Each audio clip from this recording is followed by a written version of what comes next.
Hi there, well played first of all.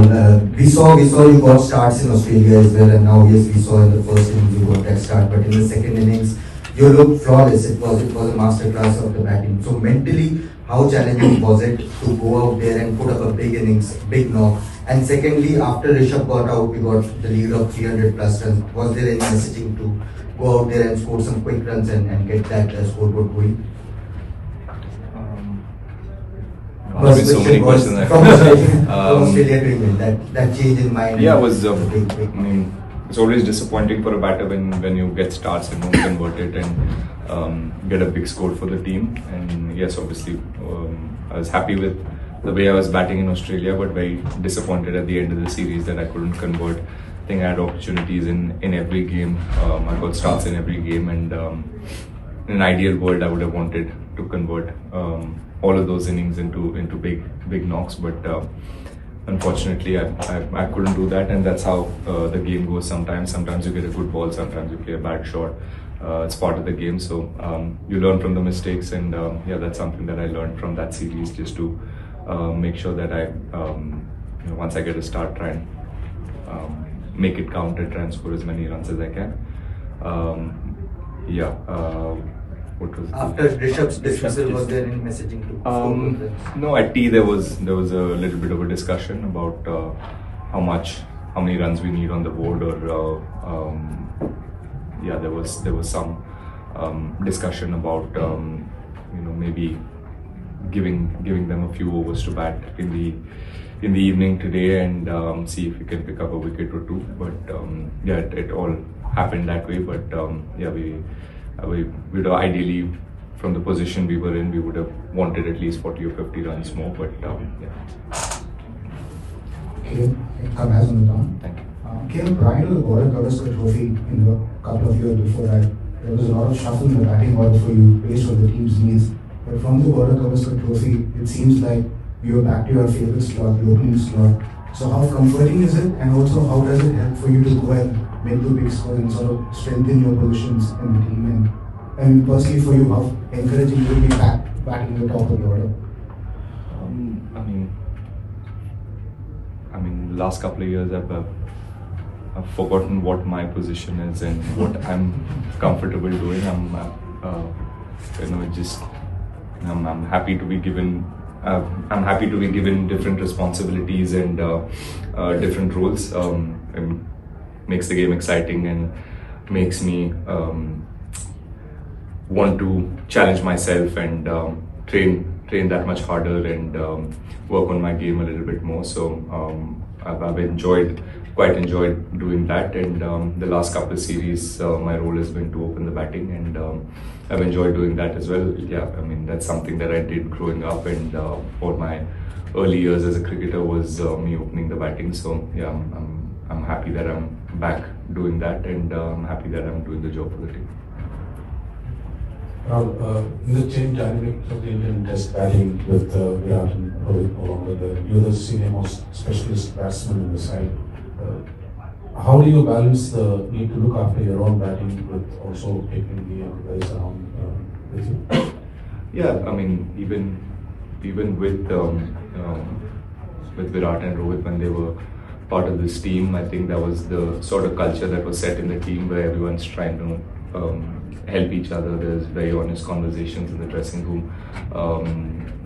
Everyone shared their past experiences. I've been in that position where I've spoken to Virat about the kind of preparation I might have to do when I travel to South Africa, to Australia, to England, and now that I've played a few series here, it's a conversation that I have with some of the guys that are coming here for the first time.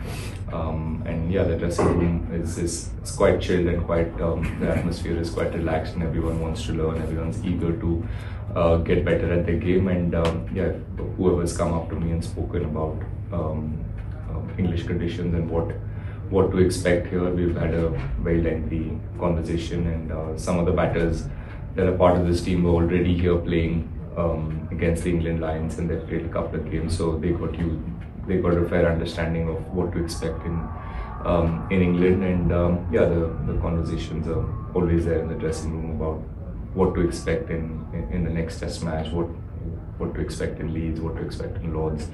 And yeah, we try and use that information and try and use that in your preparation. Rahul, test batting is a tricky business. You can do everything right from preparation to execution, and still, as you said, you can get a good ball. Or some days you do all the hard work and the first mistake just goes to hand. So how do you reconcile all the effort that you put with the actual results that you get when the results are not the desired ones? Yeah, you put it beautifully. The sooner you learn that there is no connection with the outcome and the results that you get,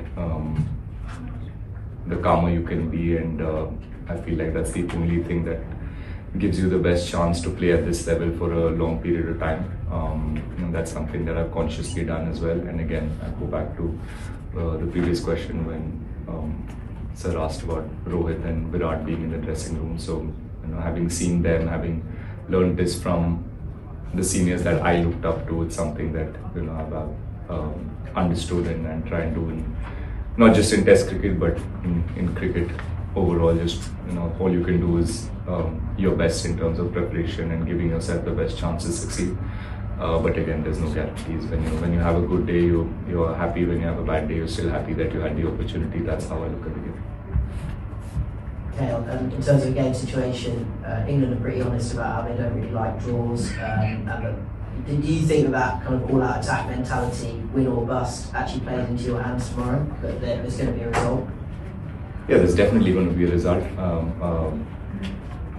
Yeah, that's what England have said very openly, and their style of cricket suggests that as well.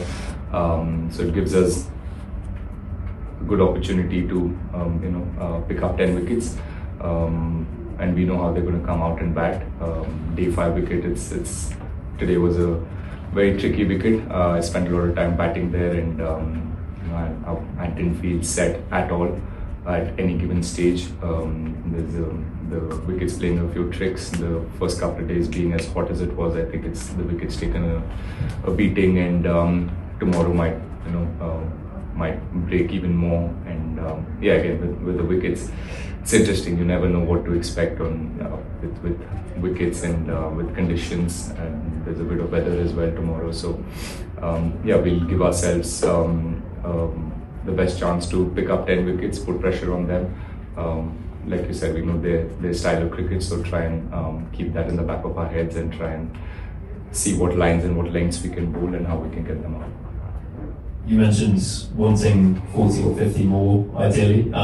Is it frustrating for you guys to watch those two lower order collapses across this game after all the work that you guys have put in as the top 5? I don't look at it as lower order being from a different squad. They're still from our squad. They're still trying their best. So yes, I'm more than me. I think more than the top order batsmen, the batters who've gotten out in both the innings will be more frustrated with themselves.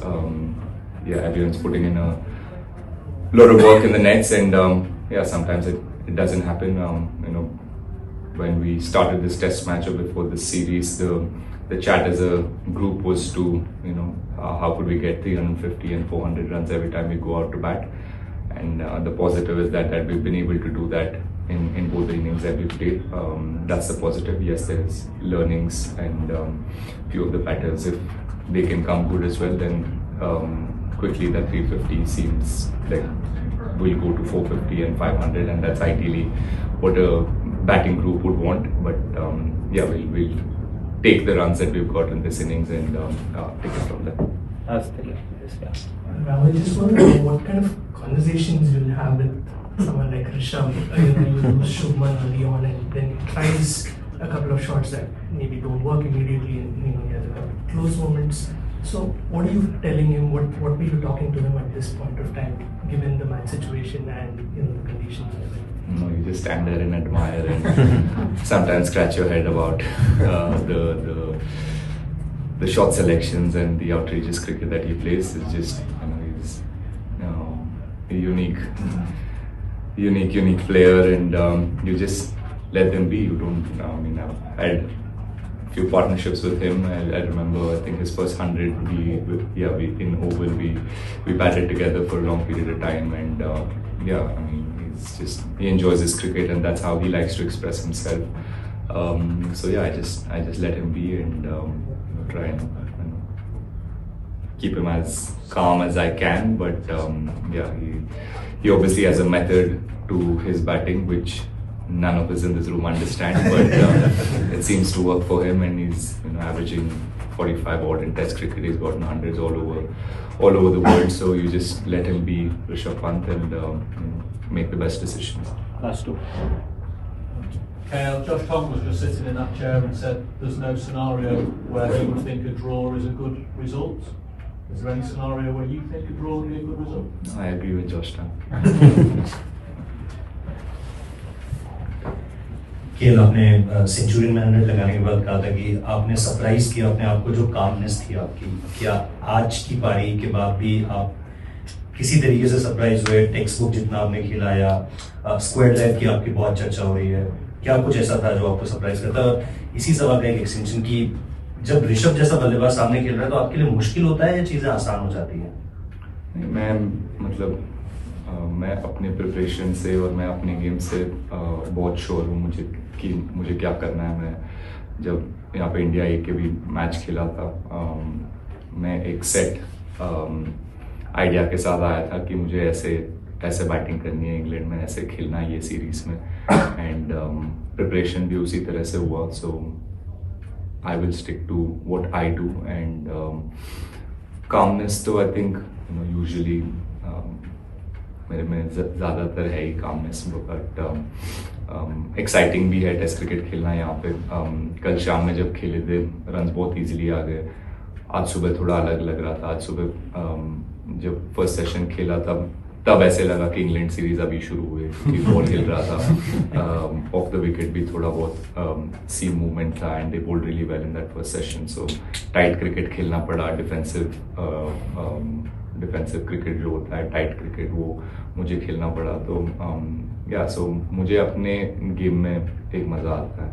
Obviously Rishabh के game देखने में मुझे मज़ा आता है, but I will test cricket में I don't think I can play like that, and मैं सोचूंगा भी नहीं कि मुझे ऐसे खेलना है. I let Rishabh play his game like that, and अब बस आप एडमायर करते हो उसके शॉट्स को और उसके ब्रेवरी को, जो शॉट्स जैसे शॉट्स खेलता है वो पहले या दूसरे बॉल पे स्टेप आउट करके मारना, takes a lot of guts and courage. So I just stand there and admire, और मैं अपने गेम पे, मैं अपने जोन में रहता हूँ. Final question. Kiran, in the last 12-18 months, there has been a lot of clarity with regards to management. There were distractions, good distractions with regards to leadership. Your name was always mentioned in the leadership group. Now you're solely focusing as the senior batter of the side, becoming the leader of the batting group. Does that sort of clarity also help so that you don't have any distraction कि कभी captaincy का बात होता था, कभी vice captaincy का? Now KL is purely focusing as a batter, as the elder brother of the youngsters who are in the squad right now. Yeah, it obviously helps for any athlete. Having that clarity and that role clarity is very important, and when that happens, it just like all the other questions in your head, the doubts or all the question marks in your head in some sort of way put to rest, and you know exactly what is expected out of you, exactly what your role is, what you need to do to be in this squad and to perform for this team. So yeah, it makes your life very easy, and that's what I'm trying to do, try and enjoy my cricket and enjoy the role I've been given. This is Extra Time. Extra Time.